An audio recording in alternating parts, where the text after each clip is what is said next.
Morning student.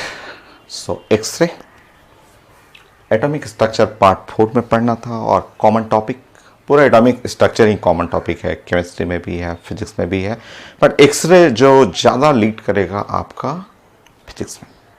But chemistry में भी खूब यूज़ होता है एक्सरे। आप इलेक्ट्रोमैग्नेटिक रेडिएशन पहले भी पढ़े हुए हैं, तो केमिस्ट्री में भी फिजिक्स दोनों में यूज़ करना आपका 11th क्लास के लिए भी और 12th क्लास के लिए। NEET, IIT main, IIT advance, पूरा एटॉमिक स्ट्रक्चर सबसे इम्पॉर्टेंट, साइंस का सबसे इम्पॉर्टेंट, यानी कि केमिस्ट्री का सबसे इम्पॉर्टेंट, फिजिक्स का, साइंस का सबसे इम्पॉर्टेंट।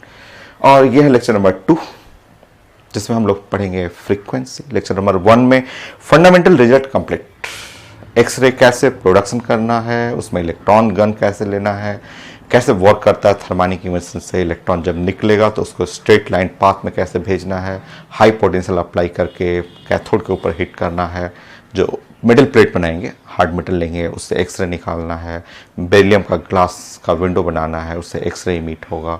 ये सब हम लोग पढ़ चुके हैं, सब कुछ प्रॉपर्टीज ऑफ एक्सरे वो पढ़ चुके हैं। अब हम लोग एक्सरे का फ्रीक्वेंसी, एक्सरे का wavelength, continuous X-ray, characteristics X-ray, ये डिस्कस करते हैं।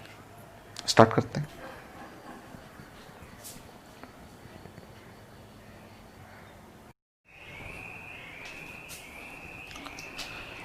सो 6 पॉइंट हम लोग को डिस्कस करना था, mostly equation for frequency of X-ray. So X-ray में हम लोग बहुत सारे टर्म डिस्कस कर चुके हैं, डिफाइन हम लोग कर चुके हैं कैसे एक्सरे बनाना है। एक्सरे में डिफिनीशन में हम लोग पढ़ चुके हैं इलेक्ट्रॉन गन, जो फ्लो ऑफ इलेक्ट्रॉन, और इलेक्ट्रॉन को स्ट्रेट लाइन भेजने के लिए हमें हाई पोटेंशियल लगाना है एक्सरे ट्यूब में।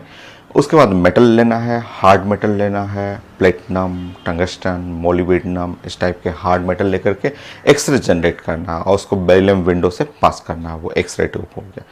सो एक्सरे का प्रॉपर्टी हम लोग डिस्कस कर चुके हैं। और next the 5th point, 6 point जो है आपका, नाउ 5th पॉइंट को आपका 5th पॉइंट में हमें डिस्कस करना है नाउ फ्रीक्वेंसी ऑफ एक्सरे। अब हम लोग डिस्कस करेंगे फ्रीक्वेंसी एंड वेवलेंथ के लिए प्लान करेंगे एक्सरे के लिए। फ्रीक्वेंसी के लिए एक स्टैंडर्ड इक्वेशन है, वो कैसे इक्वेशन बना हुआ है वो आगे आप पढ़ेंगे, कैरेक्टरिस्टिक्स उससे मिल जाता है आपको। तो अब यहाँ पे लिखेंगे frequency mostly equation, equation for frequency of X-ray.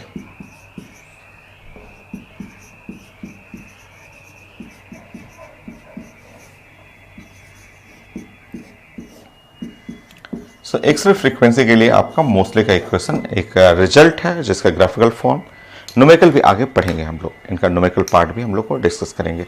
So number 1, so mostly का इक्वेशन है अंडर रूट म्यू और इज इक्वल टू होता है यहाँ पे a और यहाँ पे नेक्स्ट होता है z और माइनस b। तो ये इक्वेशन मोस्टली का इक्वेशन है, जो एक्सरे के फ्रीक्वेंसी के लिए स्टैंडर्ड इक्वेशन है, जिसपे क्वेश्चन भी बनाना है। मैं सारे टर्म में डिस्कस कर दूंगा। म्यू की जगह अंडर रूट एफ बी, कई बुक में अंडर रूट एफ भी लिखा रहता है, और यहाँ लिखा रहेगा a और ये z माइनस b ऐसे। अब आप सारा टर्म आप लिख लेंगे यहाँ पे, a और z, पहले f कर लेंगे या म्यू कर लेंगे। ये है frequency of x ray,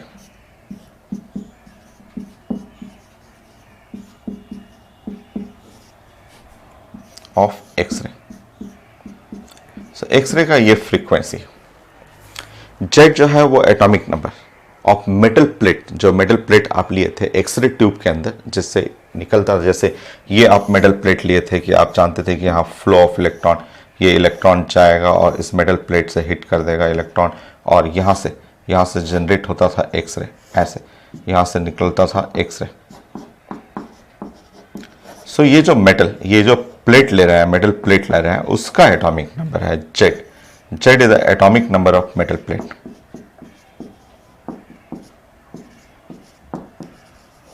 metallic plate,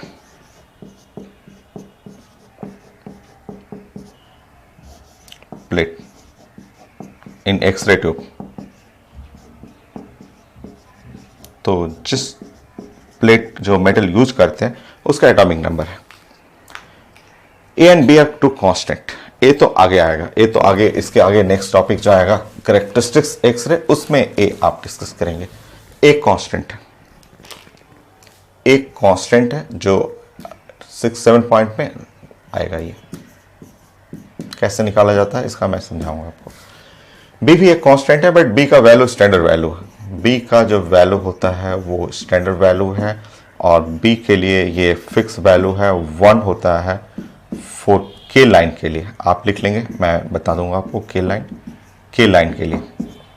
और बी का वैल्यू 7.4 होता है अगर लाइन एल लाइन होता है। के लाइन एल लाइन मैं बताऊंगा आपको। ए के लिए तो आगे नेक्स्ट पॉइंट 6 या 7 पॉइंट में ए का वैल्यू कैसे कैलकुलेट करना है वो मैं सिखा दूंगा, बट बी एक यूनिवर्सल कांस्टेंट है, फिक्स वैल्यू है। के लाइन और एल लाइन मैं डिस्कस कर देता हूं, इसी पॉइंट में मैं बता दूंगा आपको। तो अब इसका थोड़ा ग्राफ पढ़ लेते हैं। मोस्टली इक्वेशन यही था, और ये इस इक्वेशन से न्यूमेरिकल पार्ट भी है, ग्राफिकल फॉर्म में भी है, तो आप ग्राफ प्लॉट कर लीजिए।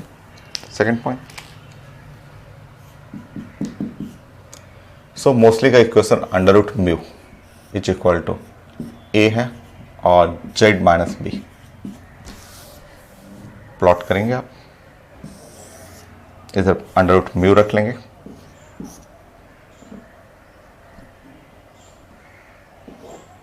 और इधर रखेंगे जेड है एटॉमिक नंबर ऐसे।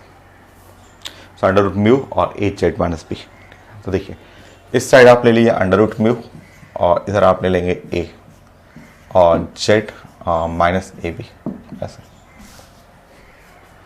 अंडर रूट म्यू जो है वो वाई एक्सिस है, और यहाँ पे आप इसको एम ले सकते हैं। ये जेड एक्सिस एक्स एक्सिस है, और माइनस सी, ये तो स्ट्रेट लाइन आ गया। सीधा कांस्टेंट स्लोप पॉजिटिव है, y equal to M X plus C. ये तो ग्राफ स्ट्रेट लाइन फॉलो कर रहा है, तो ये ग्राफ आपको जानना था, और ग्राफ जो होगा वो स्ट्रेट लाइन होगा। अंडर रूट म्यू और एटॉमिक नंबर स्ट्रेट लाइन का, ठीक है। एटॉमिक वेट का ग्राफ बनाएंगे तो वो जिगजैग है। एटॉमिक वेट का ग्राफ अगर आपको बनाना होगा तो एटॉमिक वेट का ग्राफ जो होता है अगर आप प्लॉट करेंगे, इसमें एटॉमिक नंबर जो है, एटॉमिक नंबर का वहाँ है, बट कई बुक में ऐसे लिखता है कि जो एटॉमिक वेट का अगर ए अगर यहाँ पे प्लॉट करना चाहेंगे आप कि एटॉमिक वेट और यहाँ पे फ्रीक्वेंसी ऑफ द एक्सरे का फ्रीक्वेंसी ऑफ द एक्सरे और एटॉमिक वेट से प्लॉट करेंगे, तो ये ग्राफ काफ़ी जिगजैग ग्राफ होता है और ब्रोकन ग्राफ होता है, मतलब कोई यूनिफॉर्म नेचर नहीं रहता। ऐसे ग्राफ होता है, जिगजैग ग्राफ होता है, ऐसे इस तरह से ग्राफ होता है। इस ग्राफ से ये आप क्यों, ये एटॉमिक वेट मैंने क्यों बता दिया जबकि एटॉमिक नंबर का फंक्शन है, तो ये ग्राफ जो था मोस्टली का जो एक्सरे इक्वेशन और एक्सरे, मैंने बताया था कि एक्सरे जो होता है जस्ट टेस्ट करने में यूज होता है। बोन फ्रैक्चर हो गया, मेडिकल डायग्नोसिस हो गया, बाहर से चीज़ें, जैसे बोन फ्रैक्चर है बाहर से नहीं दिखता है, बट जैसे ही एक्सरे इसमें डालते हैं तो एक्सरे डालने के बाद ये पूरा क्लियर सारा चीज़ें अंदर से फोटो प्लेट पे दिखा देता है आपको। तो ऐसे ही एक्सरे होता है बैग को स्कैन करने पे, एयरपोर्ट पे, मेट्रो में, तो बैग को स्कैन करने में एक्सरे यूज होता है। आप जानते हैं कि पेनिट्रेटिंग रेडिएशन है, तो जैसे आप ये सब चीज़ें फील करते हैं, देखते हैं, मेडिकल डायग्नोसिस में आप जाते हैं, तो उसी तरह मेटलर्जी के अंदर जब आप metal, non metal, solid state जब ये टॉपिक पढ़ते हैं तो मेटल का स्टडी करने के लिए उसके ऊपर भी एक्सरे डालते हैं हम लोग। इवन गोल्ड की प्योरिटी चेक करने के लिए उसके ऊपर एक्सरे डालेंगे, और वो एक्सरे अंदर जाके फैल जाएगा, जब जाके अंदर में एटम्स का अरेंजमेंट है वो बना के दिखाता है। तो मोस्टली ने बहुत सारे एटम्स का ग्राफ प्लॉट किया और ये एटॉमिक नंबर को लिया, बहुत सारे एटम का ग्राफ प्लॉट करके एटॉमिक वेट के साथ प्लॉट किया, तो उन्होंने देखा कि ये पैटर्न जो है एकदम यूनिफॉर्म पैटर्न है, एकदम एटॉमिक नंबर से यूनिफॉर्म पैटर्न मिलता है। एटॉमिक वेट से ये जिगजैग ब्रोकन पैटर्न मिलता है। उससे क्या हुआ, तो उससे जो मोस्ले थे ना, मोस्ले ने ही बताया था साइंस में, इस दोनों ग्राफ को कंपेयर करके बोला था कि जो साइंस का या एटम का जो फंडामेंटल जो है कॉन्सेप्ट है, जो एटम्स का जो सारी प्रॉपर्टी अगर आपको एक्सप्लेन करना है तो उसके एटॉमिक नंबर को पकड़िए। एटॉमिक नंबर उसके एक फंडामेंटल प्रॉपर्टी में आता है, ये मोस्ले ने बोला था। मोस्ले से पहले, अब 9th क्लास 10th क्लास में जाइए तो जरा आपने 9th क्लास में चले जाइए, आपके टीचर जब क्लास में आते थे पीरियोडिक टेबल बताते थे, तो डोबर नायर का ट्रायड रूल, न्यूटन का rule of the Newland rule of the octave, Mendeleev का पीरियोडिक टेबल। ये जो 3 पीरियोडिक टेबल हम लोग को 9th क्लास में हम लोग टीचर भी पढ़ाते थे, 9th क्लास में आई क्लास में बताते थे कि सबसे पहले सब साइंटिस्ट को वर्क दिया गया, सारे साइंटिस्ट को बोला गया कि आपके पास जितने एटम्स हैं, जितने एलिमेंट्स हैं, उनको एक अरेंज करिए, एक प्रॉपर वे में प्लान करके एक लिस्ट बनाइए और ग्रुप को अरेंज करिए। तो सबसे पहले साइंटिस्ट आए थे, डोबरनेर का ट्राइड रूल था, ठीक है, वो फेल हो गया, बहुत काफी क्लोज तक पहुंचे थे बट सही वर्क नहीं कर पाया। फिर आया Newland rule of octave, musical instrument ABCD या सारे गामा का जो नोड होता है उस पर बनाया गया था, वो भी फेल हो गया। फिर सबसे बेस्ट मैडलिफ पीरियोडिक टेबल हम लोग को पढ़ाया जाता था। बट ये तीनों पीरियोडिक टेबल 1 2 3 ये तीनों पीरियोडिक टेबल का फंडामेंटल रूल था arrangement of atom in their increasing order of atomic wait. ये लोग एटॉमिक वेट को लेकर अरेंज कर रहे थे। इवन मैडलिफ जो सबसे बेस्ट पीरियोडिक टेबल बनाए थे, उनका भी अरेंजमेंट आप देखेंगे 9th 10th क्लास में, तो वो सबको सब एटॉमिक वेट के बेसिस पे बना रहे थे। जब मोस्ले आए 1912 का या 11 का इनका एक्सपेरिमेंट था, तो वो एक्सपेरिमेंट में उन्होंने कई एटम्स के ऊपर एक्सरे डाल डाल के जस्ट ग्राफ प्लॉट किया और इन्होंने बोला ना, मोस्ले थे, इन्होंने ही बोला कि एटॉमिक वेट फंडामेंटल प्रॉपर्टी नहीं है, एटॉमिक वेट एटम का फंडामेंटल नहीं है, उससे आप नहीं इंफॉर्मेशन ले सकते हैं। उन्होंने बोला कि देखिए एटॉमिक वेट का प्लॉटिंग मैंने किया है, ब्रेकिंग जिगजैग मिला है। उन्होंने बोला एटॉमिक नंबर फंडामेंटल प्रॉपर्टी, और मोस्ले ने ये जब प्रूफ किया तब सब साइंटिस्ट लोग उस पीरियोडिक टेबल को फिर से रीअरेंज किया और रीअरेंज करके एक नया पीरियोडिक टेबल बना। वो पीरियोडिक टेबल है एटॉमिक नंबर के बेसिस पे अरेंज किया गया। तो मोस्ले के एक्सपेरिमेंट से पहले ना सब साइंटिस्ट लोग एटॉमिक वेट को पकड़े हुए थे। Dobereiner triad rule, Newland rule of the octave, Mendeleev का बेस्ट पीरियोडिक टेबल, ये सारे पीरियोडिक टेबल का अरेंजमेंट है increasing order of atomic weight. अब मॉडर्न अभी जो आप पढ़ते हैं वो increasing order of atomic number, वो चीजें कैसे एटॉमिक वेट से नंबर पे चेंज करेंगे, मोस्ले ने बोला। ये बोले कि एटॉमिक वेट फंडामेंटल नहीं है, एटॉमिक वेट गलत है, fundamental property of atom is atomic number, इन्होंने बोला। और एक्सरे के हेल्प से, क्योंकि किसी का भी टेस्ट करना हो, मेटल का टेस्ट करने के लिए खूब सारा एक्सरे हर मेटल पे डालते सब देखते गए, तो बोले कि एटॉमिक नंबर फंडामेंटल है। तो मॉडर्न पीरियोडिक टेबल जो बनाया गया था इन्हीं के हेल्प से बनाया गया था, इन्होंने ही साइंस में करेक्शन कर दिया और उसके बाद सब लोग मानने लगा कि हाँ atomic number is fundamental property of an atom. इसलिए पढ़ सकते हैं, लिख सकते हैं, स्टोरी कहानी समझ सकते हैं कि इन्होंने जस्ट पीरियोडिक टेबल को चेंज किया था, मोस्ले ने ही मॉडर्न पीरियोडिक टेबल का बनाया था। कई साइंटिस्ट इसमें हेल्प किए थे बट फंडामेंटल कॉन्सेप्ट इन्हीं का था। अच्छा, प्लॉट करेंगे जरा इसमें। अगर मैं इसको प्लॉटिंग में चेंज कर दूं, मान लीजिए मैं ग्राफ में मेरा मन कर रहा है कि आपसे ये पूछूं, यहां पे म्यू कर दूं, ऐसे प्लॉट करना चाहे, मैं इधर कर दे रहा हूं थर्ड में।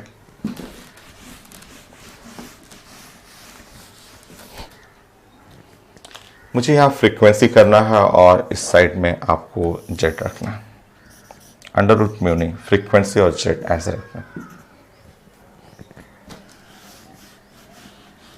बोलिए प्लॉट करना है इसको, चलिए बनाते हैं। Frequency of x-ray, atomic number, चलिए स्क्वायर करते हैं इसको,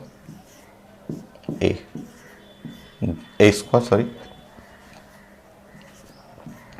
जेड माइनस बी का square, so mu A square, यहाँ है Z square B square 2bz, ऐसे कर लेंगे।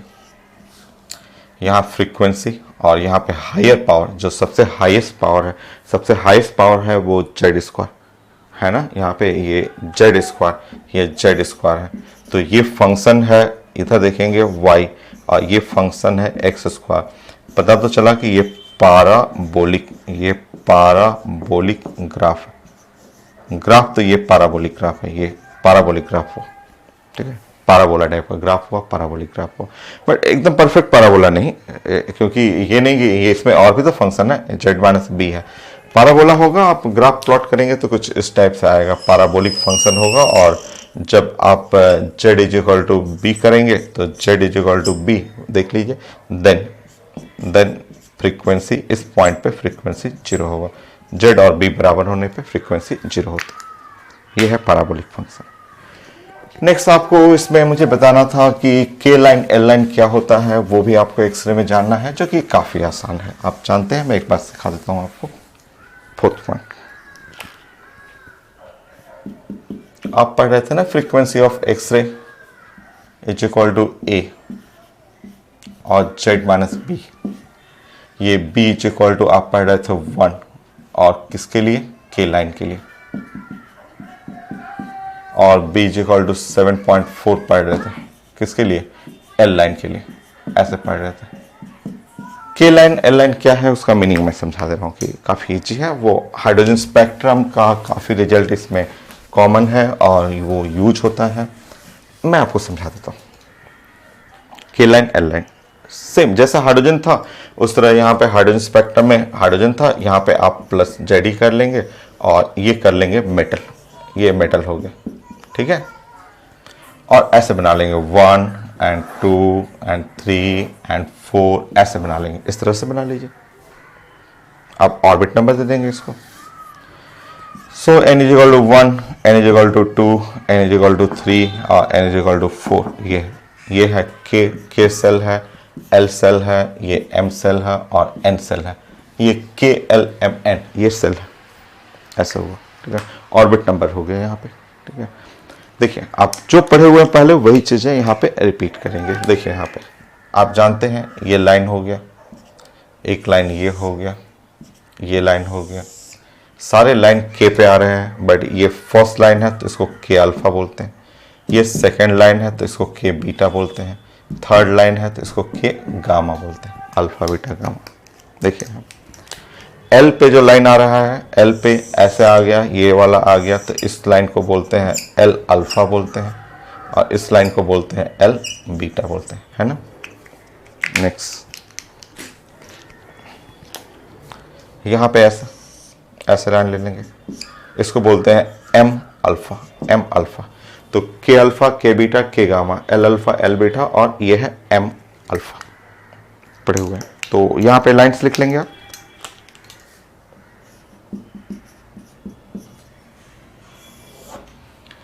यहां लिख लेंगे लोअर ऑर्बिट। लोअर ऑर्बिट जैसे हाइड्रोजन स्पेक्ट्रम में लोअर ऑर्बिट नंबर आप बोलते थे n, यहां भी यूज होगा, सब देखेंगे आगे फॉर्मूला में सब आएगा। ये हायर ऑर्बिट नंबर,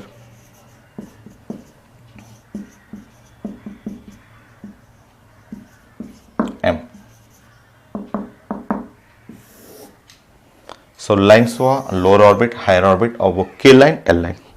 के लाइन ये सब सारा लाइन हुआ के लाइन का, ये लाइन हुआ L line of the X-ray. बताइए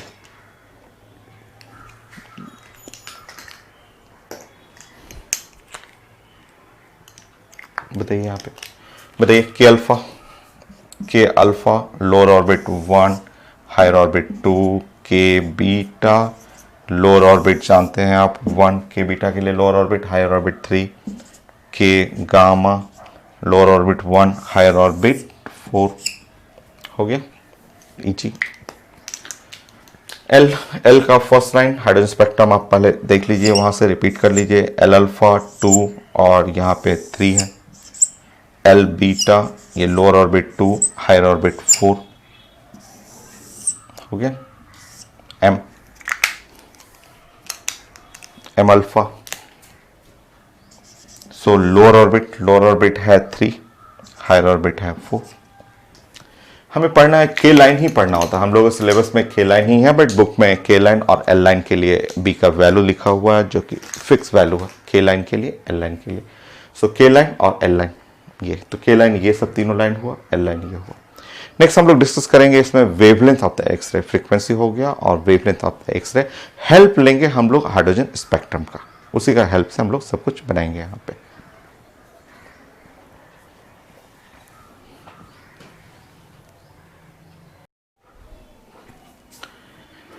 नेक्स्ट आपको वेवलेंथ ऑफ द एक्सरे पढ़ना, और वेवलेंथ ऑफ एक्सरे के लिए थोड़ा हमें हेल्प लेना पड़ेगा हाइड्रोजन स्पेक्ट्रम से, ठीक है। हाइड्रोजन स्पेक्ट्रम का थोड़ा सा हेल्प लेंगे, उससे हम लोग सीखेंगे, समझेंगे हम लोग कि वेवलेंथ ऑफ एक्सरे में दो अलग अलग एक्सरे का वेवलेंथ होता है, एक कंटिन्यूस एक्सरे और एक कैरेक्टरिस्टिक्स एक्सरे।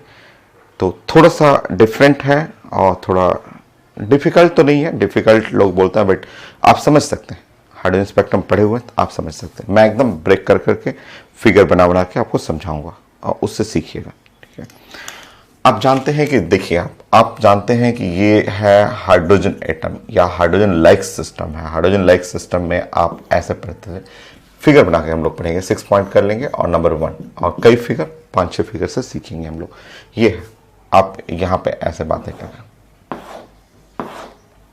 ये ठीक है, ये है ग्राउंड स्टेट। आप जानते हैं कि इलेक्ट्रॉन ये ग्राउंड स्टेट में, ठीक है, और ग्राउंड स्टेट में इलेक्ट्रॉन एनर्जी एब्जॉर्ब किया, एब्जॉर्ब करके इलेक्ट्रॉन जो है वो हायर स्टेट में चला गया, किसी भी हायर स्टेट में इलेक्ट्रॉन चला गया, ठीक है। ये है एनर्जी एब्जॉर्ब किया, यहाँ से इलेक्ट्रॉन ने जो है ग्राउंड स्टेट है, ये इलेक्ट्रॉन का घर है। आप जानते हैं हाइड्रोजन स्पेक्ट्रम में पढ़े हुए हैं कि इलेक्ट्रॉन का अपना घर है, वो इलेक्ट्रॉन का ग्राउंड स्टेट, ये घर है इलेक्ट्रॉन का, और यहाँ से इलेक्ट्रॉन जो है वो एनर्जी जो है वो एब्जॉर्ब किया था और एब्जॉर्ब करके हायर स्टेट में चला गया।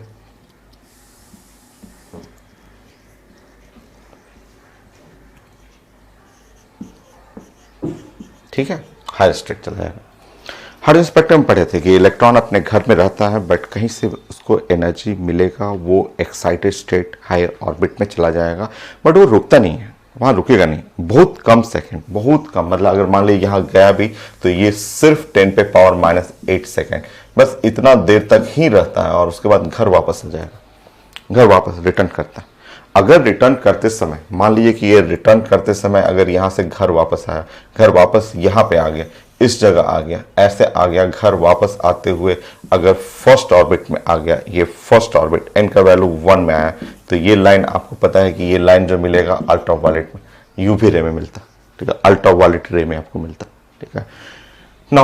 अगर वो रुक गया, रुक करके अगर वो इलेक्ट्रॉन यहाँ पे रुक करके यहीं आ गया, मान लीजिए कि इस जगह आया सेकेंड ऑर्बिट में, n=2 में आया, तो आप जानते हैं बाल्मर सीरीज में ये लाइन जो होता है वो विजिबल है, वो विजिबल लाइन है, आप पढ़े हुए हैं सब चीज़ें, ठीक है।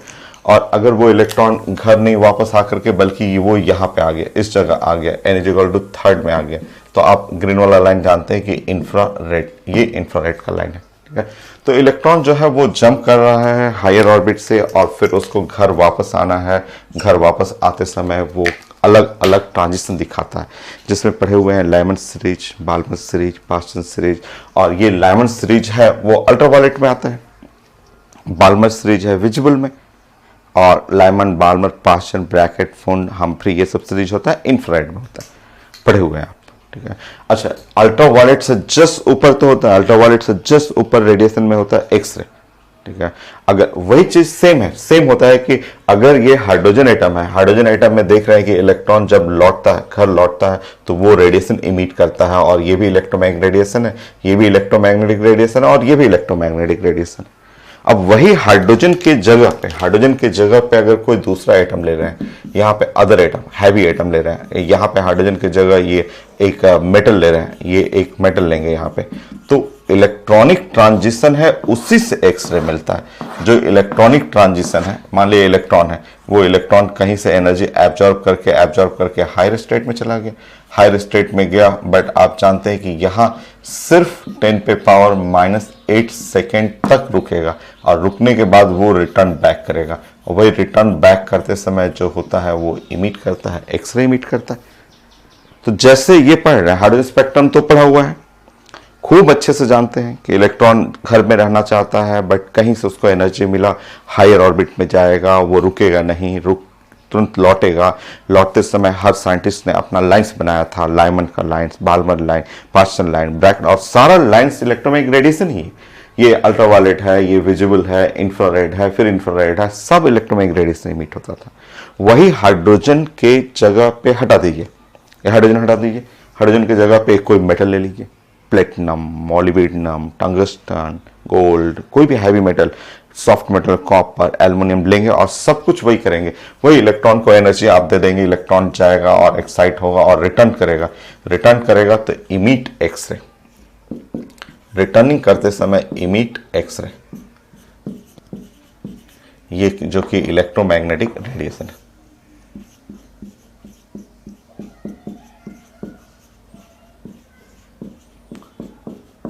Electromagnetic radiation.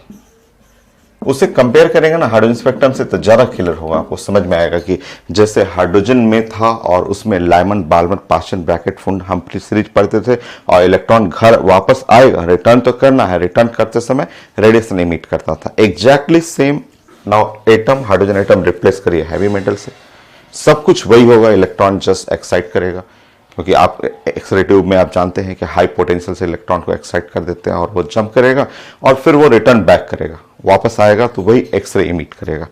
जैसे इसका वेवलेंथ निकालने के लिए फॉर्मूला पढ़े हैं वैसे ही वहां भी है, सेम फॉर्मूला है बट थोड़ा अलग है, थोड़ा सा हल्का सा चेंज होगा, और उसमें इसमें एक वेवलेंथ, उसमें दो वेवलेंथ है।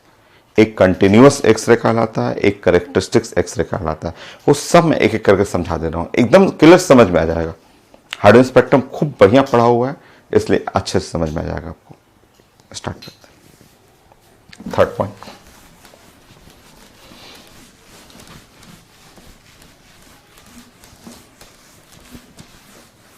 क्योंकि समझने के लिए उसी का हेल्प लीजिए, हाइड्रोजन स्पेक्ट्रम का।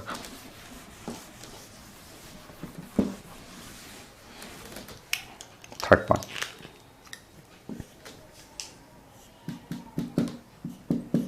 आप हाइड्रोजन एटम में बताएंगे आप N=1, यह है N=2, और यह है थर्ड, फोर्थ, 5 ऐसे इस तरह रख लीजिए, ठीक है। इसका एनर्जी जो होता है -13.6 इलेक्ट्रॉन वोल्ट इसका एनर्जी होता है, और इसका एनर्जी होता है -3.4 इलेक्ट्रॉन वोल्ट, ये एनर्जी, ठीक है, ऐसा ऐसा। सो -13.6 इलेक्ट्रॉन वोल्ट और -3.4 इलेक्ट्रॉन वोल्ट एनर्जी होता है, आप जानते हैं हाइड्रोजन एटम में। ये जो दोनों का गैप होता है ना, यहाँ पे दोनों का जो गैप हुआ, ये जो एनर्जी गैप हुआ, आप डिफरेंस करके देख लीजिए, ये डेल्टा ई जो एनर्जी गैप होता है, ये इसमें से घटाएंगे 10.2 इलेक्ट्रॉन वोल्ट, ये एनर्जी गैप हुआ 10.2 इलेक्ट्रॉन वोल्ट, ऐसे। नेक्स्ट,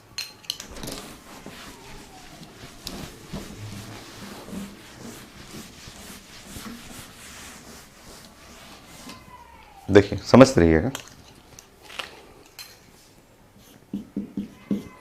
हाइड्रोजन एटम को समझिए ना, उसी से आप बहुत सारा चीजें समझेंगे। आप देखिए यहां एनर्जी है इसका -13.6 इलेक्ट्रॉन वोल्ट, और यहां एनर्जी है -3.4 इलेक्ट्रॉन वोल्ट, ऐसा ऐसा, ठीक है। ये गैप जो एनर्जी का गैप है, ये गैप आप जानते हैं, यहाँ पे डेल्टा ई एनर्जी गैप जो हुआ वो 10.2 इलेक्ट्रॉन वोल्ट, ये है एनर्जी गैप, ठीक है। ये 10.2 इलेक्ट्रॉन वोल्ट एनर्जी गैप है। ये इलेक्ट्रॉन यहाँ पे बैठा हुआ, ठीक है, यहाँ इलेक्ट्रॉन बैठा हुआ, ठीक है। आप इस इलेक्ट्रॉन को जो है ना वो एनर्जी सप्लाई करिए। सोचिए कि इस इलेक्ट्रॉन को मैंने जो एनर्जी, ठीक है, ये एनर्जी जो है मैंने सप्लाई किया, ठीक है, एनर्जी जो सप्लाई किया, और वो मैंने नियरली 9 इलेक्ट्रॉन वोल्ट एनर्जी इसको सप्लाई किया, 9 इलेक्ट्रॉन वोल्ट।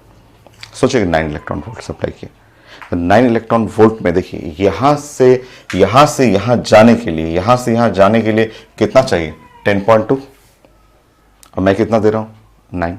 तो वो इलेक्ट्रॉन जो है वो यहाँ से जाएगा, ऐसे जाएगा, जा करके यहाँ तक जाएगा बस, क्योंकि यहाँ बैठने के लिए, सेकेंड ऑर्बिट में बैठने के लिए आपको चाहिए 10.2 मिलेगा, तब यहाँ जा पाइएगा। बट आपने सप्लाई किया नहीं है, आपने तो 9 यूनिट दिया है, तो 9 यूनिट दिया है तो वो थोड़ा सा दूर जाएगा और जा करके वहाँ से ऐसे लौट आएगा। देखिए ऐसे लौट आएगा, पूरा दूर तक नहीं जाएगा, छू ही नहीं पाएगा। छूने के लिए, वहाँ तक पहुँचने के लिए कम से कम एनर्जी 10.2 इलेक्ट्रॉन वोल्ट चाहिए आपको, बट वो वहाँ तक नहीं जाएगा, वो आधे दूर से आधा से ज़्यादा यहाँ तक, जहाँ तक 9 यूनिट जा सकता है वहाँ तक जाएगा, रिटर्न बैक कर जाएगा, ठीक है। समझिए, सब जानते हैं आप, फिर से समझिए, फिगर हम लोग ब्रेक कर करके जितना फिगर बनाएंगे उतना क्लियर समझ में आएगा हम लोग को। देखिए फिर से समझिए, मैं इस इलेक्ट्रॉन को, ये जो इलेक्ट्रॉन है, ये इस इलेक्ट्रॉन को इस बार मैंने बोला कि भाई आपको मैं एनर्जी सप्लाई कर रहा हूँ, और इस बार मैंने एनर्जी इसको सप्लाई किया, एनर्जी जो है वो इस बार मैंने इस इलेक्ट्रॉन को सप्लाई किया 10 इलेक्ट्रॉन वोल्ट। तो ये काफी नजदीक तक, ऐसे एकदम नजदीक तक गया, नजदीक तक जाके रुकेगा नहीं, वहां टच नहीं कर पाएगा। टच करने के लिए कितना चाहिए? 10.2। तो अभी तो मैंने कम दिया है, तो उससे ज्यादा दूर जाएगा वो तो 9 में, तो वहां से लौट आएगा, यहां से यहां जाएगा, लौट आएगा। 10 दिया है मैंने, 10 में काफी नजदीक तक ऐसे पहुंचेगा और पहुंच के ऐसे रिटर्न करेगा। टच मत करिएगा, अभी टच नहीं कर रहा, लौट जाएगा, टच नहीं करेगा, ठीक है। नेक्स्ट देखिए आपका 5 और 6। अब अगर मैंने एनर्जी सप्लाई किया है यहाँ पे, ठीक है, और वो एनर्जी सप्लाई जो हुआ वो अगर मैं 11 कर दूं, सोचिए कि 11 इलेक्ट्रॉन वोल्ट, 11 इलेक्ट्रॉन वोल्ट, तो 11 इलेक्ट्रॉन वोल्ट सप्लाई करूंगा तब तो ये छू देगा इसको। 10.2 गैप है, 11 दे दिया, तब तो वो देखिए, वो तो होता क्या है इलेक्ट्रॉन, वो इलेक्ट्रॉन इसको छू देगा, छू करके एकदम छू देगा उसको, आराम से थोड़ी देर रेस्ट करेगा, थोड़ी देर रेस्ट करता, थोड़ी देर रेस्ट करता है, ठीक है, और फिर थोड़ा और आगे जाएगा, थोड़ा सा और आगे जाएगा, थोड़ा सा और आगे जा करके फिर लौटेगा, वापस लौटेगा, क्योंकि 10.2 था, मैंने 11 दिया था, तो यहां थोड़ी देर के लिए यहां इलेक्ट्रॉन स्टैटिक रहेगा क्योंकि वो ऑर्बिट है, बट वापस फिर घर चला जाएगा। तो ये गेस्ट का घर है, समझिए कि ये है, ये कोई गेस्ट नहीं है, कोई गेस्ट नहीं, इस रास्ते में कहीं कोई गेस्ट नहीं है, तो बस ऐसे गया और रिटर्न करना है, कहीं रुक नहीं सकता है। यहाँ पे एक गेस्ट है, यहाँ पे इसका एक रिलेटिव है, ये सेकंड ऑर्बिट है, सेकंड ऑर्बिट कोई रिलेटिव है, तो रिलेटिव के घर जाके थोड़ा सा रेस्ट करेगा, थोड़ा सा ब्रेकफास्ट किया, फिर घर लौट आएगा, ऐसा है, ठीक है। तो समझिए आप इन चीजों को क्लियर सा पता चल रहा है कि इन दोनों में गैप जो है 10.2 इलेक्ट्रॉन वोल्ट है, वहां तक जाने के लिए कम से कम 10.2 चाहिए। 9 दीजिएगा यूनिट, रिटर्न कर जाएगा, वहां घर तक नहीं पहुंच पाएगा। 10 दीजिएगा तो भी वहां तक जा करके एकदम नजदीक टच नहीं कर पाएगा, वो रास्ते से लौट जाना पड़ेगा क्योंकि आपने दिया नहीं है, 10.2 चाहिए। और 11 दीजिएगा तो 11 दीजिएगा तो 11 तो इससे 10.2 से ज्यादा है, तो ये उसका कोई रिलेटिव का घर है, क्योंकि वो सब एक एटम का ही तो पार्ट है, तो रिलेटिव के घर जाके थोड़ी देर के लिए रुकेगा, बैठेगा, थोड़ा ब्रेकफास्ट करेगा, क्योंकि ये यहाँ पे है थोड़ा स्टैटिक, ये सेकंड ऑर्बिट है, तो थोड़ी देर के लिए यहाँ रुकेगा। रिलेटिव का घर है, उसका घर नहीं है, रिलेटिव का घर है, वहां थोड़ा सा नाश्ता कर सकता है, ब्रेकफास्ट करेगा, फिर लौटना पड़ेगा, फिर घर वापस आएगा, लौटेगा, घर लौट जाता है ये, ठीक है। तो ये चीजें क्लियर पता चल रहा होगा आपको कि एनर्जी गैप, और जब मैं सप्लाई कर रहा हूं तो वो कहां तक जाएगा, कहां से रिटर्न बैक करेगा। इससे ज्यादा दे दिया तो उस घर तक भी पहुंच जाएगा, वहां तक जाके दोस्त से, रिलेटिव से मिलेगा, 10 मिनट बात करेगा, फिर वापस लौट आएगा। ये चीजें समझ रहे हैं आप, ठीक है। अब यही चीजें जो है ना, हाइड्रोजन की जगह रिप्लेस कर लीजिए, रिप्लेस कर करके ऐसे समझिए, यही चीजें साइंस में इस तरह से बन के आपका कि अगर आप 767 अगर यहां मेटल ले रहे हैं, ये एक हैवी मेटल है, ठीक है, ये मेटल है, और ये एटॉमिक नंबर प्लस जेडी ये ले रहे हैं, और ये आप ऑर्बिट बना रहे हैं, ऐसे ऐसे ऑर्बिट बना रहे हैं, ठीक है। ये है ग्राउंड स्टेट, यहां पे एक इलेक्ट्रॉन है, ठीक, ये इलेक्ट्रॉन है, ठीक है। अब अगर देखिए यहां पे, ठीक है, यहां से एनर्जी आप सप्लाई करेंगे, ठीक है, यहां पे एनर्जी सप्लाई, यहां से आप एनर्जी जो है, ठीक है, सप्लाई करना है, ठीक, समझिए, ऐसे थोड़ा सा दूर बना दे रहा हूं मैं, n equal to 1, n equal to 2, n equal to 3, कुछ भी आप समझ सकते हैं, n इक्वल टू 1, 2, 3, कुछ भी आप ले सकते हैं। तो हम लोग एनर्जी सप्लाई कर रहे हैं, ये मेटल है, प्लस जेडी है, इलेक्ट्रॉन है, हम लोग एनर्जी सप्लाई कर रहे हैं। तो एनर्जी सप्लाई करने पे देखिए, अगर वो इलेक्ट्रॉन नहीं जा पाया, यहां तक नहीं जा पाया, सिर्फ थोड़ा दूर गया और रिटर्न बैक कर गया, थोड़ा सा और दूर गया और इलेक्ट्रॉन रिटर्न बैक कर गया, थोड़ा सा और दूर गया और इलेक्ट्रॉन रिटर्न बैक कर गया, ऐसे। ये जो इलेक्ट्रॉन रिटर्न बैक करेगा, अब मेटल में वो इमिट करता है एक्सरे, एक्सरे इमिट किया, जैसे हाइड्रोजन एटम में क्या इमिट कर रहा था, अल्ट्रावायलेट लाइमन सीरीज का, तो उस तरह ये इमिट करेगा एक्सरे। और ये सारा जो एक्सरे है, जो रास्ते से लौट आया, इलेक्ट्रॉन रास्ते से लौट आ रहा है और ये इमिट करते हुए एक्सरे आएगा, ये साइंस का कंटिन्यूअस एक्सरे हो जाएगा। इसको कंटिन्यूअस एक्सरे बोलते हैं, कंटिन्यूअस। और जब गेस्ट के घर बैठ के लौटेगा ना, तो वो करेक्टरिस्टिक्स एक्सरे होता है, ठीक है। तो जैसे हाइड्रोजन स्पेक्ट्रम एकदम इजी है, समझना आसान है, आप इजी वे में समझ सकते हैं, वैसे ही एग्जैक्टली सेम जो है यहाँ पे एक्सरे है। ठीक है, अगर ये बीच रास्ते से तीनों लोग लौट आए और नाउ 1 और 2 के बीच में ये रास्ते से लौट आए, वहां छू नहीं पा रहा है इसको, तो ये एक्सरे जो होगा ये continuous X-ray,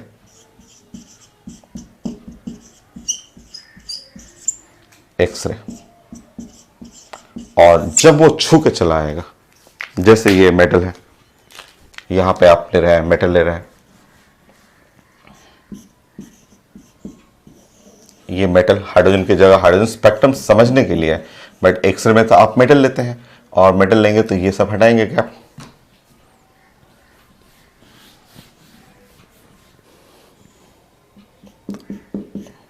so n is equal to 1 ले लेंगे, n इजिकल टू 2 ऐसे ले लेंगे, और ये सब 3 4 जो भी है आपका। और अगर देखिए यहां से ये इलेक्ट्रॉन यहां से गया, सप्लाई कर रहे हैं, इतना एनर्जी सप्लाई कर रहे हैं कि वो अपने रिलेटिव के यहां जाके बैठा है, जाके बैठ के ब्रेकफास्ट कर ले रहा है, वहां रुक रहा है, कुछ देर के लिए जस्ट बैठा, वहां रेस्ट लिया, फिर रिटर्न बैक तो करना ही है, रिटर्न बैक तो वापस आना ही है, वो तो साइंस का रूल है कि इलेक्ट्रॉन घर पे ही वापस आएगा।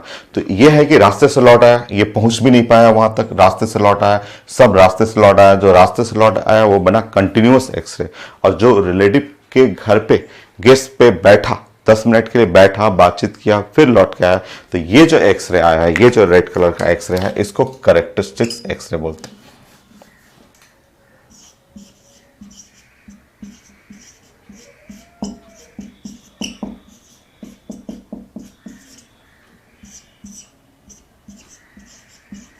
तो ये है कैरेक्टरिस्टिक्स एक्सरे, ये characteristics x ray. So x ray 2 type का एक्सरे होता है, कॉन्सेप्ट सारा वही है हाइड्रोजन स्पेक्ट्रम का, फॉर्मूला भी नियरली सेम हाइड्रोजन स्पेक्ट्रम जैसा, बस वहां पे हाइड्रोजन एटम या हाइड्रोजन लाइक सिस्टम है, उसको रिप्लेस कर लेना है, यहाँ मेटल रख लेना है, heavy metal, tungsten, platinum, molybdenum, इस टाइप का मेटल है। सो कॉन्सेप्ट एकदम क्लियर सा पता चल रहा होगा कि हाइड्रोजन स्पेक्ट्रम का मैंने डाटा लेके समझाया आपको, वही डाटा आप यहाँ पे यूज कर सकते हैं मेटल के लिए, कि रास्ते से लौट आया इलेक्ट्रॉन, घर पे या गेस्ट के घर नहीं जा पाया, तो रास्ते से जब लौट आया तो वो कंटिन्यूअस एक्सरे बनाएगा, गेस्ट के घर में जाके बैठा, कुछ देर रेस्ट किया, देन वापस लौटा, देन वो कैरेक्टरिस्टिक्स एक्सरे बनेगा। अब मैं दोनों को अलग अलग फॉर्मूला बता देता हूँ, क्वेश्चन बनाने का तरीका मैं बताऊंगा, और ग्राफिकल फॉर्म।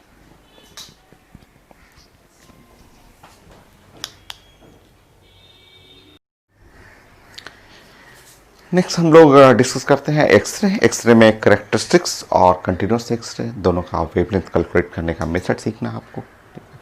सो स्टार्ट करते हैं कैरेक्टरिस्टिक्स एक्सरे।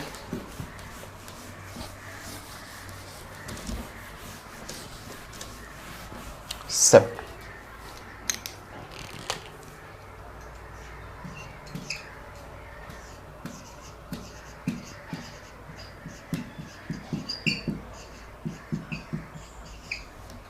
एक्सरे। सो कैरेक्टरिस्टिक्स एक्सरे हम लोग पढ़ते हैं पहले, उसके बाद कंटिन्यूअस। देखिए, सो जब छू के निकल आया, जब टच कर दिया, तब जाके कैरेक्टरिस्टिक्स एक्सरे बना।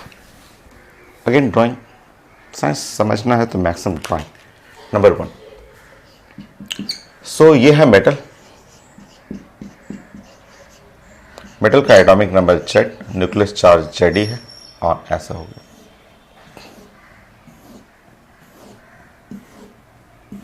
ऐसा। सो इस तरह ये K है, ये K सीरीज हुआ, और ऐसा मान लीजिए कि ये सब लाइन जो आ गया मेटल के लिए, ये लाइन हुआ और ये लाइन हुआ, और ये सब जो लाइन्स हुआ, ये लाइन्स को आप जानते हैं के अल्फा बोलते हैं, इसको बोलते हैं के बीटा बोलते हैं, इसको के गामा लाइन बोलते हैं। तो ये जो वेवलेंथ, इन लाइन्स के लिए जो वेवलेंथ आएगा, ये सारा वेवलेंथ जो होगा वो सब रेड कलर का जो है वो है आपका कैरेक्टरिस्टिक्स एक्सरे।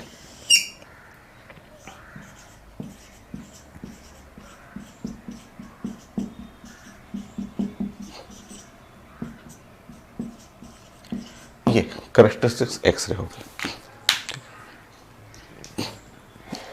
किसका वेवलेंथ बड़ा होगा, किसका छोटा होगा, वो आप जानते हैं, आप जानते हैं, अगर मैं तीनों लाइन के बारे में बात करूं तो ये छोटा लाइन है, ये सबसे छोटा लाइन है। सबसे छोटा लाइन में एनर्जी सबसे छोटा होता है। ये लाइन, ये आप पढ़े हुए हैं length of line, length of line is equal to energy, ये पढ़ा हुआ आपका। सो ये आप जानते हैं कि लेंथ ऑफ लाइन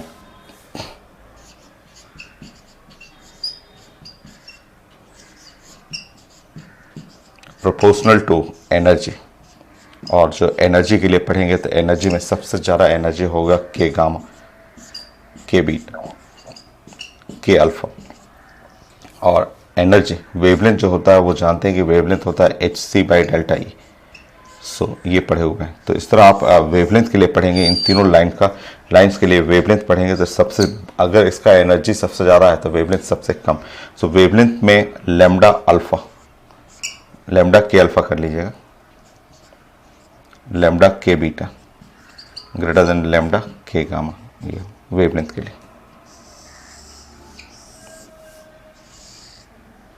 ऐसे सो ये सारे लाइंस जो टच करते हुए निकल आ रहे हैं, जो लाइंस टच करते हुए निकलेंगे वो सब लाइंस जो होगा कैरेक्टरिस्टिक्स होगा। जो टच नहीं कर पाया, बीच से ही लौट आया, वो कंटिन्यूअस हो जाएगा। वो हाइड्रोजन स्पेक्ट्रम था, यहाँ मेटल के लिए लेना है आपको। यहाँ एक ग्राफ पढ़ना है, ग्राफ जो पढ़ना है, ये सब सारे पॉइंट्स जो होते हैं वो कैरेक्टरिस्टिक्स एक्सरे के लिए होते हैं। देखिए सेकंड पॉइंट, यहाँ पे लिखना है इंटेंसिटी ऑफ एक्सरे और वेवलेंथ। यहाँ पे I for intensity of X-ray,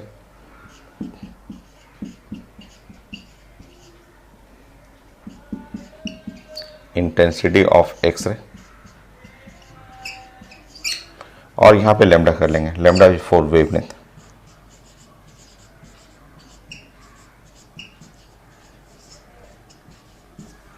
so intensity of x-ray on wavelength, wavelength के लिए प्लॉट कर रहे हैं। और मैं ऐसे कुछ ग्राफ बनाया इस टाइप से, ऐसे ग्राफ आता है,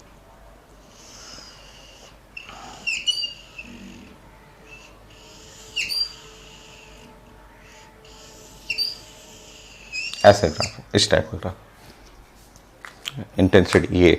ये होता है आपका ग्राफ, आपको पढ़ना है। तो देखिए ये सब लाइंस जो है, ये जैसे मैं पहले इसको बनाने दीजिए, ये ऐसे, ये जो मैं रेड कलर का जो पिक बना रहा हूँ, ये जो ऐसे पिक बन रहा है, ये जहाँ जहाँ पिक बन रहा है, ये जो पिक्स जो है वो आता है पेपर में, ये जो पिक है वो कैरेक्टरिस्टिक्स को रिप्रेजेंट करता है। ये कैरेक्टरिस्टिक्स एक्सरे को रिप्रेजेंट करता है, जहाँ जहाँ पिक बन रहा है। और आप जानते हैं कि ये एक्सेस है वेवलेंथ के लिए। सबसे ज़्यादा वेवलेंथ किसका है? के अल्फा का, तीनों लाइंस में मैंने। तो ये है लाइंस फॉर के अल्फा, ये के अल्फा के लिए है, ये है के बीटा के लिए हुआ और के गामा के लिए हुआ। तो ऐसे भी डिफाइन कर सकते हैं कि द एक्सरे, ठीक है, intensity of X-ray, sudden intensity of X-ray जो होता है वो जंप करता है, वो जंप किया। रेड कलर लाइन के लिए द के alpha, K beta and K gamma के लिए अचानक इंटेंसिटी जंप करता है। Intensity of x ray is maximum for K alpha, K beta and K gamma lines.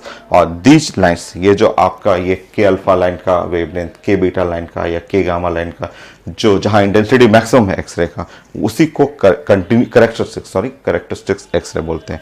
ये सब कंटिन्यूअस हो जाएगा। ये इसके बारे में आगे पढ़ेंगे, नेक्स्ट पॉइंट पे पढ़ेंगे कि ये जो ग्रीन कलर का ये जो है, ये सब ग्रीन वाला कंटिन्यूअस हो जाएगा। ये कंटिन्यूअस होगा, ये कंटिन्यूअस होगा, ये कंटिन्यूअस में आएगा, ये कंटिन्यूअस में आएगा, ये सब कंटिन्यूअस में आएगा। बट ये जो पिक है, ये तीनों पिक है, वो कैरेक्टरिस्टिक्स एक्सरे को रिप्रेजेंट करता है। ये तीनों पिक जो हुआ वो characteristics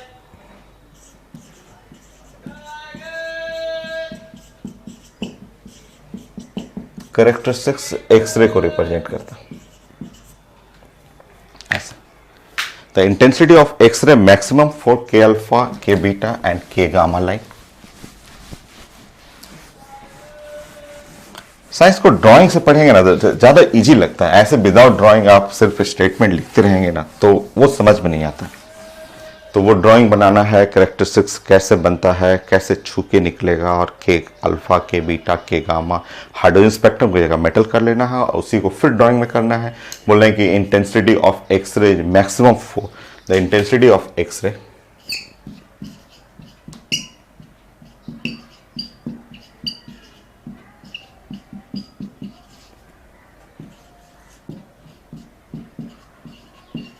is maximum for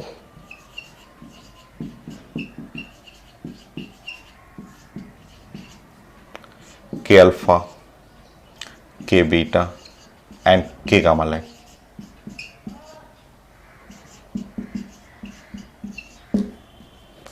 These X-ray are called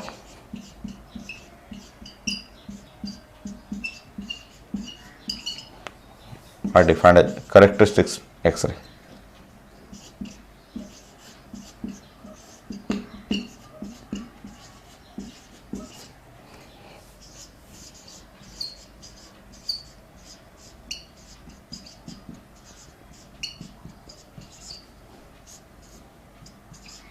सो ये करेक्टरिस्टिक्स एक्सरे में आता है।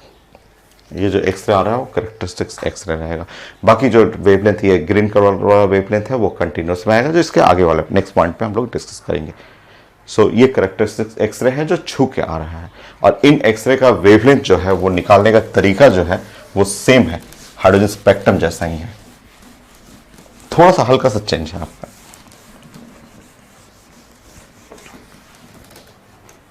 थर्ड पॉइंट, क्योंकि आप फिगर जब बनाएंगे ना तो वो फॉर्मूला वैसे ही लगेगा, प्लस जेडी, यहाँ प्लस जेडी है और ये है मेटल। वो हाइड्रोजन स्पेक्ट्रम में हाइड्रोजन लाइक सिस्टम था, ये मेटल है। सो ये है आपका के अल्फा, के बीटा, के गामा लाइन। ये जो हुआ ये के अल्फा लाइन हुआ, और ये लाइन जो हुआ वो के है बीटा लाइन हुआ। ये लाइन जो देख रहे हैं ये है के गामा लाइन है एक्सरे के लिए। और इन लाइन का जो वेवलेंथ निकालना है, मान लीजिए इनका वेवलेंथ निकालना है, वेवलेंथ क्योंकि ये करेक्टरिस्टिक्स है जो ऑर्बिट छू करके निकल रहे हैं, अपने गेस्ट के घर पे अपना जो रिलेटिव उनके घर से टच करते हुए आ रहे हैं, तो ये एक्सरे का वेवलेंथ जो होगा वो ऐसे लिख लेंगे।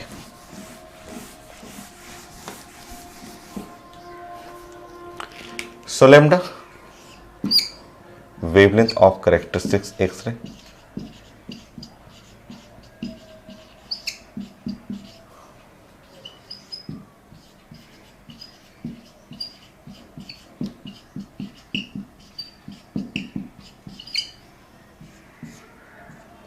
सो वेवलेंथ जो करेक्टरिस्टिक्स एक्सरे का जो वेवलेंथ है और वो लैम्डा जो हो गया वो, सॉरी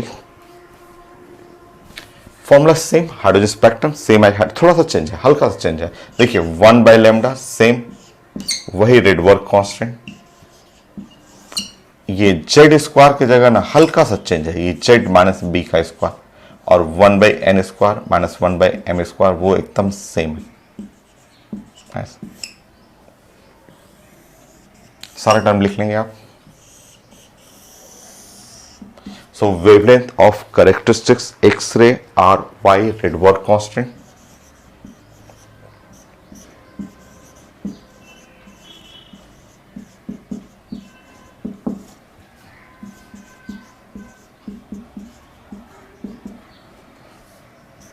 सो 1.09678 इंटू 10 पे पावर 7 और मीटर इनवर्स, ये है रेडवर्क कांस्टेंट, ये रेडवर्क कांस्टेंट हो गया। ऐसे पढ़े हुए आप Z is the atomic number,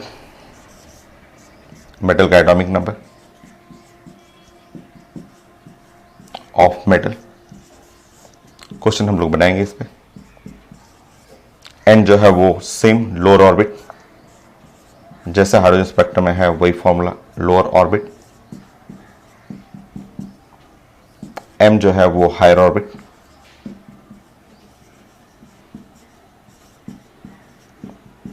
B एक कांस्टेंट है जो जनरली के लाइन के लिए 1 के लाइन ही हम लोग को पढ़ना है। हम लोग का क्वेश्चन जो भी आया हुआ अभी तक के लाइन पे ही आता है, बट बुक में लिखा हुआ है कि ये 7.4 भी होता है एल लाइन के लिए। एल लाइन के लिए ये 7.4 भी होता है, ये भी सीखना आपको, के लाइन एंड एल लाइन। तो यह वेवलेंथ कैलकुलेट करने के लिए, वेवलेंथ से फ्रीक्वेंसी निकालना होगा तो बना सकते हैं। फोर्थ पॉइंट देखिए, आप जानते हैं frequency is equal to c by lambda होता है, तो फ्रीक्वेंसी बनाएंगे तो सी बाय लैम्डा। सो सी हुआ, रेडवर्क हुआ, और ये है जेड माइनस बी का square 1 by N square minus 1 by M square, ये फॉर्मूला हो गया। ठीक है, now frequency is equal to, ठीक है, ये है C Rydberg 1 by N square minus 1/m², और यहाँ पे है z माइनस बी का स्क्वायर, ऐसे बना लीजिए। रूट लीजिए। तो यहीं से मोस्ले का इक्वेशन जो बनाया था मोस्ले ना, वो यहीं से बनाया था उन्होंने।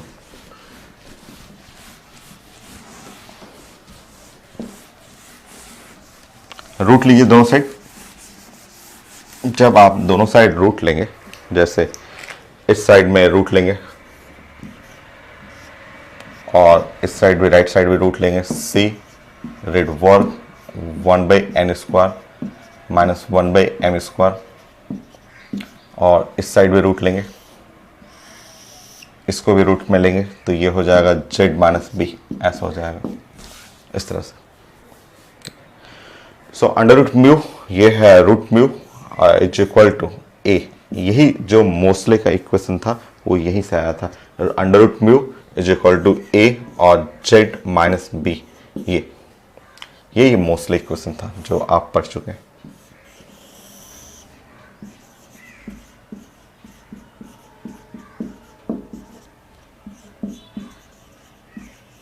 सो जो मैंने बोला था वहां कि a एक कांस्टेंट है, मैं बताऊंगा, तो a कांस्टेंट जो है वो यही है।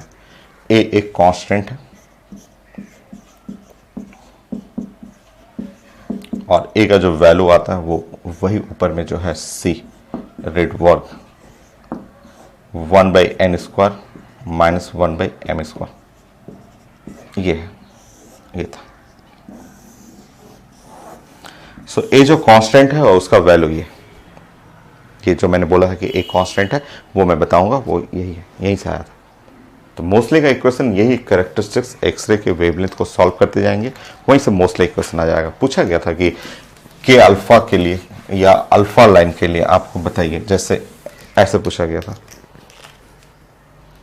मोस्ले इक्वेशन जो है ए है, z माइनस बी, ये मोस्ले का इक्वेशन है। सो पूछा गया था कि के अल्फा लाइन, अगर के अल्फा लाइन रहेगा, के अल्फा लाइन है तो के अल्फा लाइन के लिए बी का वैल्यू, तो बी का वैल्यू 1 होता है फिक्स्ड। बी का वैल्यू के लाइन के लिए, कोई भी के लाइन रहेगा, बी का वैल्यू 1। पूछा गया था ए का वैल्यू बताइए, ए का वैल्यू बताइए। ए और बी कांस्टेंट है तो बी का वैल्यू ठीक है, के लाइन के लिए 1 है, एल लाइन के लिए 7.4 है, के अल्फा लाइन के लिए ए का वैल्यू बोलिए। बहुत तो ईजी है, वहां से बता सकते हैं।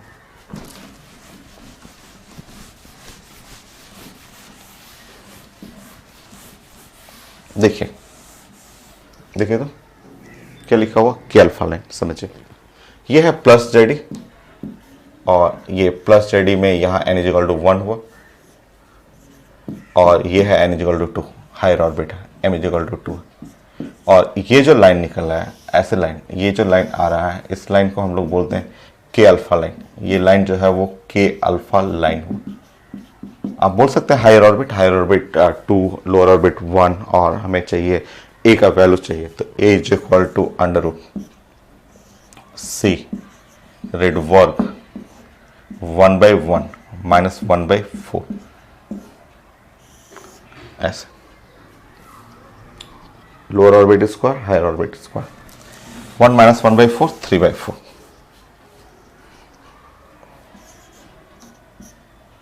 3c रेड वर्ग बाई 4, ये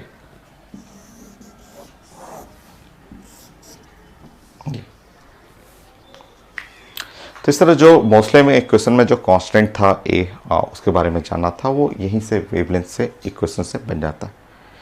सो फाइनली कैरेक्टरिस्टिक्स हो गया। कंटिन्यूस पढ़ेंगे, बट एक लाइन और लिख लीजिए जो हर पेपर में पूछा हुआ है, और वो लाइन ये है कि आप जो देख रहे हैं 1 वेवलेंथ, कैरेक्टरिस्टिक्स का CHAR मैं लिखते रहा हूँ यहाँ पे, कैरेक्टरिस्टिक्स एक्सरे, ये है रेड वर्ग, और यहाँ है z माइनस बी का स्क्वायर, और 1 lower orbit n² minus 1 higher orbit m², ऐसा होगी ये जो आप रिजल्ट देख रहे हैं। सो ये हर पेपर में पूछा हुआ है कि wavelength of characteristics X-ray depend on the atomic number of metal. Atomic number पे डिपेंड करता है, not depend on the potential across X-ray tube. ये लाइन जो है हर एग्जाम में पूछा हुआ है, आप देख रहे हैं कि इसके फॉर्मूला में एटॉमिक नंबर यूज हो रहा है।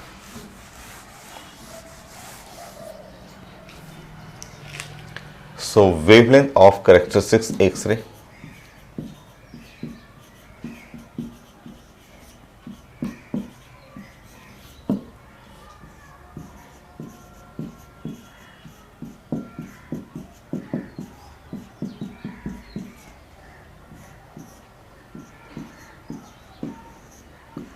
not depend on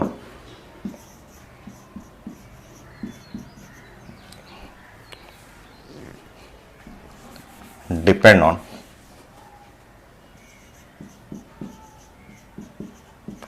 on the atomic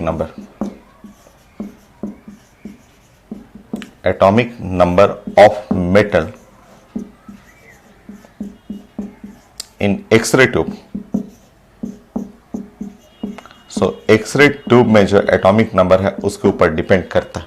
देखिए इनवर्सली है, ये नीचे है तो ये ऊपर है, डिपेंड करता है। But it not depend on potential across X-ray tube, but it not depend on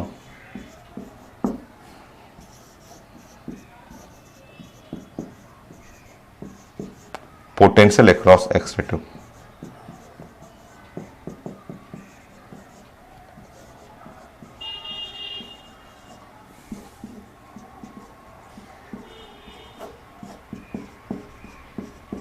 so not depend on potential across X-ray tube. X-ray tube पे पोटेंशियल पे डिपेंड नहीं करता। कैसा इसका फंक्शन है वो आप ऐसे कर लीजिएगा, प्रोपोर्शनल टू 1/z-b। यहाँ आपको बनाना था z-b का स्क्वायर, ये है फंक्शन आपको है। अगर आपका यहाँ पे z इफ एटॉमिक नंबर अगर इंक्रीज कर रहे हैं देन वेवलेंथ डिक्रीज करेगा।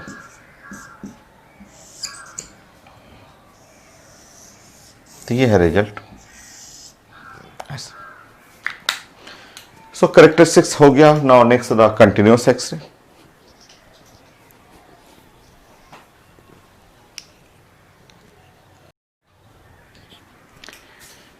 नेक्स्ट पॉइंट 8.8 में कंटिन्यूअस एक्सरे।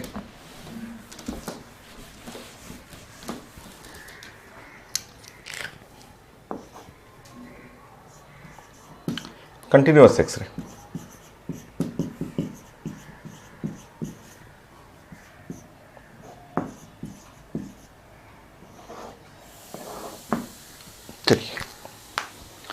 ड्राइंग करते हैं। ड्राइंग में नंबर 1 में आप ऐसे आप फिगर बना लेंगे कि ये है प्लस ZE और प्लस ZE का मतलब ये आप मेटल को रिप्रेजेंट कर रहे हैं। ये फिगर वही हाइड्रोजन स्पेक्ट्रम टाइप का है बट हाइड्रोजन एटम नहीं है।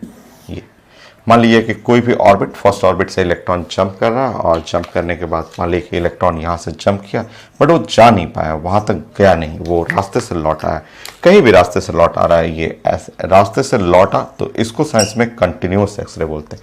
बीच में ही लौट आया, कहीं से भी इलेक्ट्रॉन मान लीजिए कि उतना दूर भी नहीं जंप किया, ऐसे थोड़ा सा ही दूर गया और फिर वहाँ से ही लौट आया, तो पूरा नहीं जा पा रहा है और ऑर्बिट तक नहीं पहुंच पा रहा है, रास्ते से लौटा है। तो ये जो कुछ भी देख रहे हैं कि ये रास्ते से लौटते हुए इलेक्ट्रॉन को, कि ये इलेक्ट्रॉन पूरा जा नहीं पा रहा है और यहाँ से ऐसे रिटर्न बैक कर गया ऐसा। तो ये जो एक्सरे इमिट होता है इसको हम लोग साइंस में बोलते हैं द कंटिन्यूअस एक्सरे। ये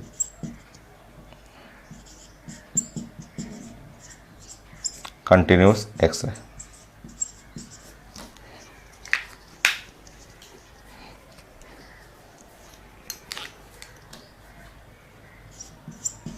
कंटिन्यूअस एक्सरे कर लीजिए। नेक्स्ट ग्राफ बना लेंगे। इंटेंसिटी वाला ग्राफ आप बनाना है। इंटेंसिटी ग्राफ तो अभी बहुत पढ़ेंगे, अभी आपको काफी ग्राफ पढ़ना है।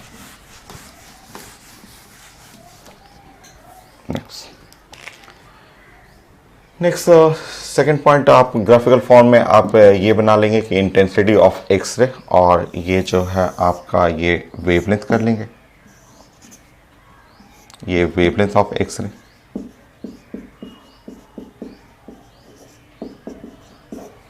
और यह है इंटेंसिटी ऑफ एक्सरे।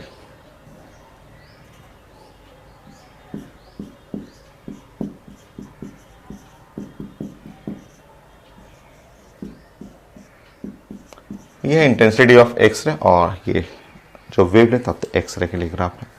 सो देखिए आप ग्राफिकल फॉर्म में हम लोग ग्राफ डिस्कस किए थे कि ये ऐसे स्टार्ट हुआ था, इस तरह से चलते हुए मान लीजिए के अल्फ़ा ऐसे चलते हुए, ये के बीटा के लिए था, ये के अल्फ़ा के लिए था ग्राफ, और ऐसे चला गया था।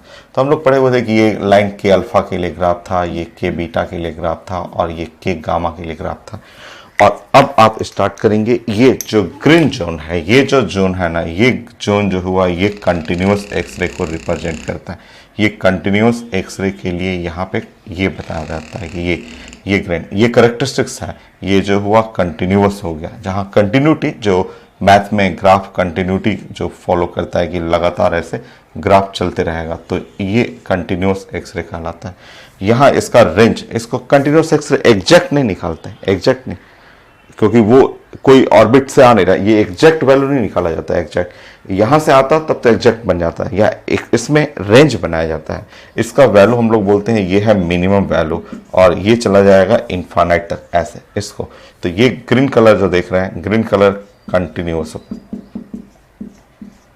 कंटिन्यूस एक्सरे, जो जहाँ जहाँ ग्रीन कलर दिख रहा है वो कंटिन्यूस एक्सरे है। रेड कलर आएगा तो ये रेड कलर अभी आप पढ़ चुके हैं कि ये करेक्टरिस्टिक्स है, इंटेंसिटी का ग्राफ पढ़ना, और ये रेड कलर जो दिख रहा है वो करेक्टरिस्टिक्स है ऐसे।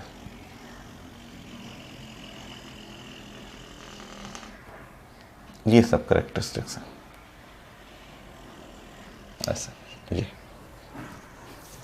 और वो ग्रीन कलर कंटिन्यूस हो गया। तो कंटिन्यूस का एग्जैक्ट डाटा नहीं निकाला जाता है, करेक्टरिस्टिक्स का एग्जैक्ट निकाल सकते हैं, इस लाइन का एग्जैक्ट वेवलेंथ बना सकते हैं, इसका एग्जैक्ट वेवलेंथ बता सकते हैं, इसका कंटिन्यूस का नहीं। कंटिन्यूस का रेंज बनाते हैं कि फॉर कंटिन्यूस एक्सरे के लिए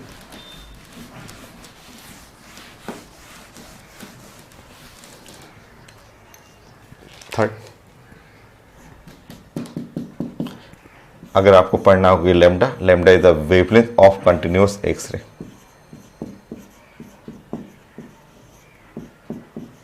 ऑफ कंटिन्यूस एक्सरे,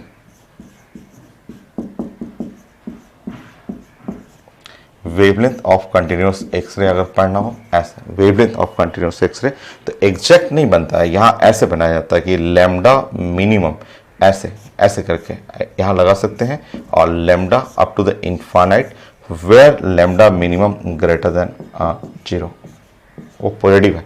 यहाँ नहीं, ये 0 वाला रेंज ये है, इसके आगे से यहाँ ऐसे लेना है। तो ये है आपका कंटिन्यूस एक्सरे के लिए कि वेवलेंथ ऑफ कंटिन्यूस एक्सरे, ये कंटिन्यूस एक्सरे के लिए वेवलेंथ हुआ, और ये है लैम्डा मिनिमम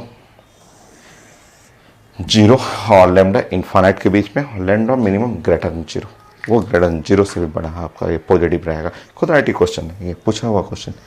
कंटिन्यूस एक्सरे के लिए मिनिमम वेवलेंथ और इनफाइनाइट के बीच में रहेगा, लैम्डा मिनिमम ग्रेटर देन 0। इसको बना सकते हैं, ये लैम्डा मिनिमम के लिए है, लैम्डा मिनिमम कैलकुलेट करने के लिए है रिजल्ट।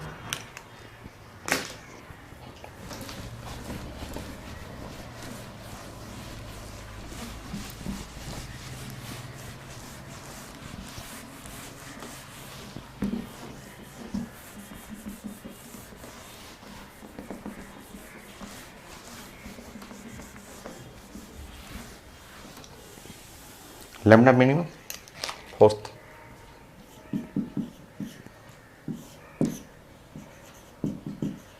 इसको कई नाम बोलते हैं, इसको मिनिमम वेवलेंथ बोलते हैं, मिनिमम वेवलेंथ,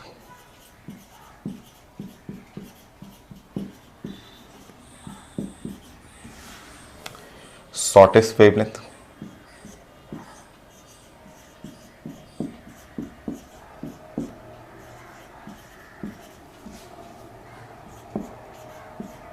सो मिनिमम वेवलेंथ, शॉर्टेस्ट वेवलेंथ बोलते हैं इसको, मिनिमम वेवलेंथ कहलाता है, या शॉर्टेस्ट वेवलेंथ हो गया ये। कट ऑफ वेवलेंथ भी बोलते हैं, कट ऑफ वेवलेंथ भी कहलाता है ये। थ्रेशोल्ड भी लोग बोलते हैं, थ्रेशोल्ड वो फोटो इलेक्ट्रिक इफेक्ट वाला नहीं, यहाँ भी थ्रेशोल्ड बोला जाता है, थ्रेशोल्ड वेवलेंथ।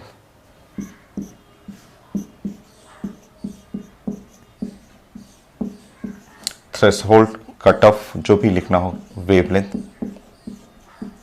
ऑफ एक्सरे, ये है ऑफ कंटिन्यूअस एक्सरे,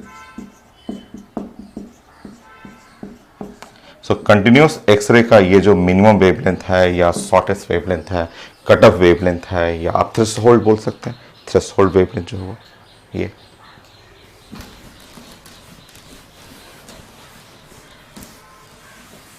और ये जो वैल्यू होता है hc/e, ये जो मिनिमम वेवलेंथ होता है वो होता है hc/e। ये काफी इंपॉर्टेंट है, खूब हम लोग क्वेश्चन मिलेगा, हम लोग सॉल्व करेंगे। hc/e, hc/e। यहाँ पे E जो है एनर्जी ऑफ कैथोड रे, ये है minimum wavelength of X-ray, X-ray का वेवलेंथ है, बट E जो आता है ना, E आता है energy of cathode ray, cathode ray के लिए। ये एनर्जी ऑफ कैथोड रे के लिए, ये वेवलेंथ एक्सरे का है। सो E the energy of cathode रे, एनर्जी ऑफ कैथोड रे।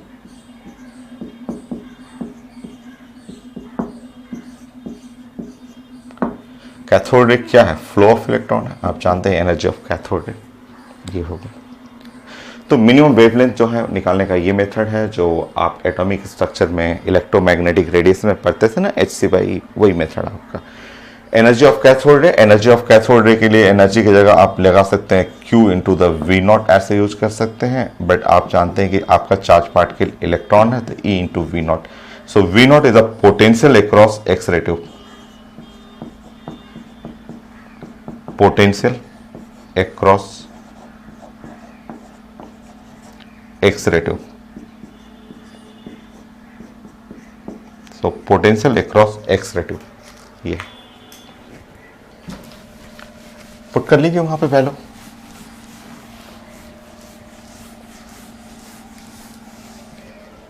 पुट करिए,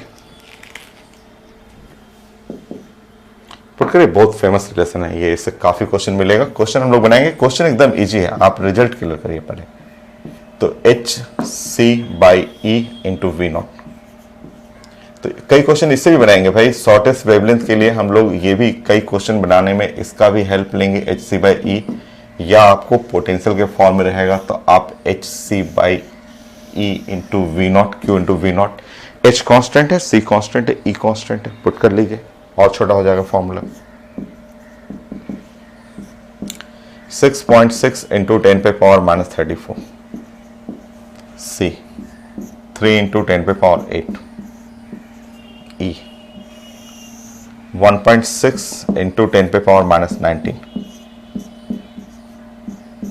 इंटू V0, ऐसा इस तरह कर लीजिए, सॉल्व कर लीजिए।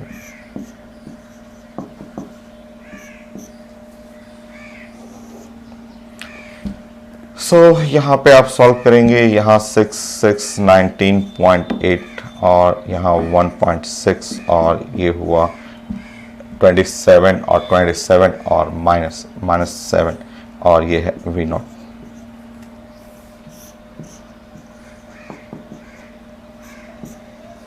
सॉल्व करेंगे और 198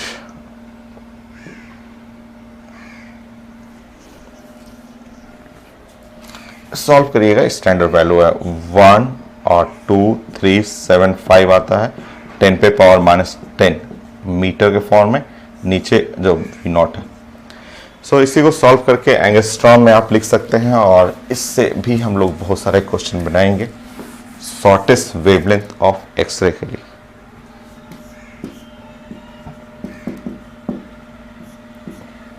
सो 1, 2 उसको राउंड फिगर में लिखा जाता है। 375 को लोग 400 भी लिखते हैं क्योंकि याद करने के लिए बुक में कई जगह ऐसे लिखा रहता है, और एंगस्ट्रॉम डिवाइड बाय V0। तो ये फॉर्मूला भी खूब यूज करेंगे हम लोग minimum wavelength of continuous X-ray बनाने के लिए। सो ये है रिजल्ट।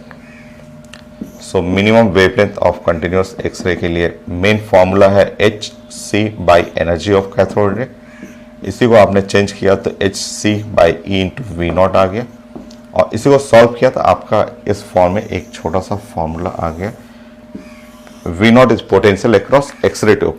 और यहां से नेक्स्ट 5 रिजल्ट में लिखना है कि wavelength of continuous X-ray depend on potential across X-ray tube. ये कंटिन्यूअस एक्सरे का पार्ट है, ये पोटेंशियल अक्रॉस एक्सरे ट्यूब पे डिपेंड करता है, but it not depend on the atomic number.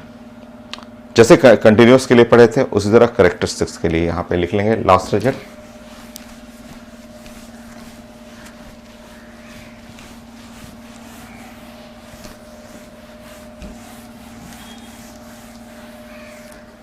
Next, सो यहां पे 5 point wavelength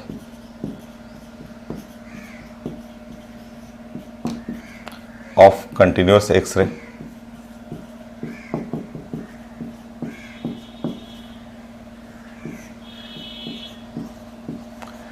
depend on the potential across X-ray tube.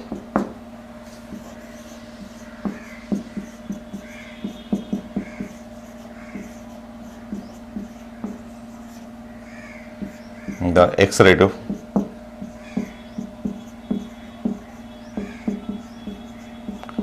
depend on the potential across the X-ray tube, but it not depend on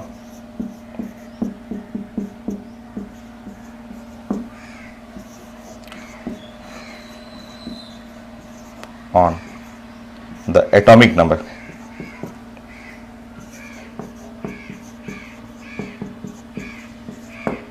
of metal in X-ray tube.